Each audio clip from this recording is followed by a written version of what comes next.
बिस्मिल्लाहिर्रहमानिर्रहीम। नाज़रीन अस्सलाम वालेकुम। आप देख रहे हैं CNN top news. CNN top news में सबसे पहले इमरान खान ने 5 अगस्त के एहतजाज पर इत्मीनान का इजहार कर दिया।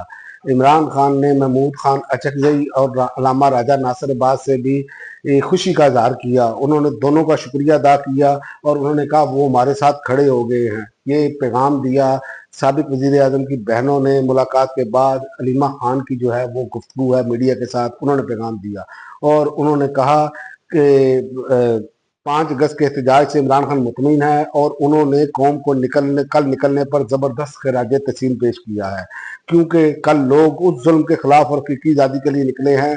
अल्लाह करे लोग जिस मकसद के लिए कल निकले हैं वो मकसद हासिल हो जाए। इमरान खान ने कहा क़यादत बहादुरी दिखाए और कौम की क़यादत करे जो कौम मांगती है। पार्टी लीडर्स कौम को 14 अगस्त के लिए मोबिलाइज करें। 14 को एहतजाज करें और 14 अगस्त का एहतजाज होगा, जिसके बाद इमरान खान अगली तारीख का भी ऐलान करेंगे, यानी कि यह मामला रुकने वाला नहीं है। और दूसरा, ख्वाजा आसिफ का बड़ा इंकशाफ। उन्होंने कहा आधी से ज्यादा ब्यूरोक्रेसी पुर्तगाल में प्रॉपर्टी ले चुकी है। उन्होंने कहा कि शहरियत लेने की कुछ शहरियत लेने की भी तैयारी कर रहे हैं और उन्होंने कहा कि मगरमच्छ अरबों रुपए खा के आराम से रिटायरमेंट की जिंदगी गुजार रहे हैं।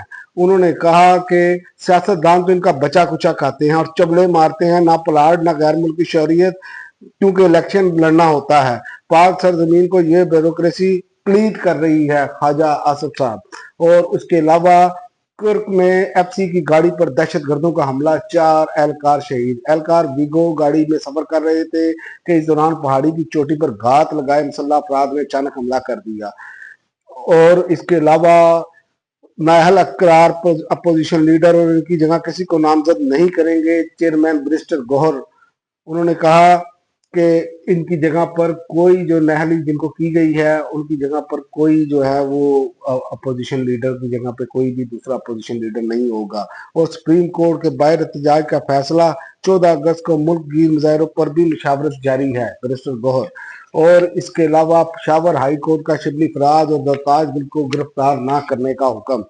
हाई कोर्ट ने 9 मई के केस में सजा पाने वाले PTI रहनुमा शिबली फराज और दरताज गुल की हिफाजती जमानत मंजूर कर ली। पेशावर हाई कोर्ट ने दोनों रहनुमाओं की जमानतों के लिए दरखास्त पर महफूज फैसला सुना दिया। और सलमान अकरम राजा का एहतजाज में लोगों की अदम शिरकत पर इमरान खान और पार्टी से बात करने का फैसला।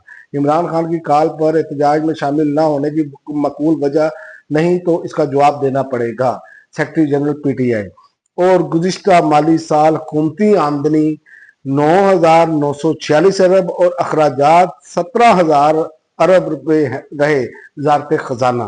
गुज़िश्ता माली साल के दौरान वफाकी हुकूमत में खालिस आमदन और 9,946 अरब रुपए रिकॉर्ड की गई, जबकि हुकूमती अखराजात की 17,000 अरब रुपए तक पहुंच गए।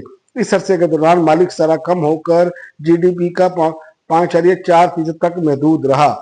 और मखसूस नशिस्तें पर बहाल 18 अरकान कौमी असम्बली को साल भर की तनख्वाहें इकट्ठी मिलने का इम्कान। मखसूस नशिस्तों पर बहाल हुए 18 अरकान कौमी असम्बली की लॉटरी निकलने का इंतजार है, इनके साल भर की तनख्वाहें एक साथ मिलने का इम्कान है। और ट्रंप ने अपना जानशीन मुकर्रर कर दिया। आलमी खबर अदारे के मुताबिक अमरीकी सियासत में एक नई पेशरफ्त और हलचल मच गई है, जिसके सियासत पर गहरे असरात मुरतब हो सकेंगे। अमरीकी सदर डोनाल्ड ट्रंप ने नायब सदर JD वैंस को मुस्तकबिल में अपना जानशीन तस्लीम करने का इंदिया दे दिया। एक इंटरव्यू में पूछे गए सवाल के जवाब में ट्रंप ने वाज़ेह अंदाज में कहा कि इंसाफ की बात की जाए तो वैंस जो हैं वो नायब सदर हैं और ये खुद एक बड़ी निशानी है। अब तक के लिए नाज़रीन इतना ही। अगले बुलेटिन तक इजाज़त दें। अल्लाह हाफ़िज़।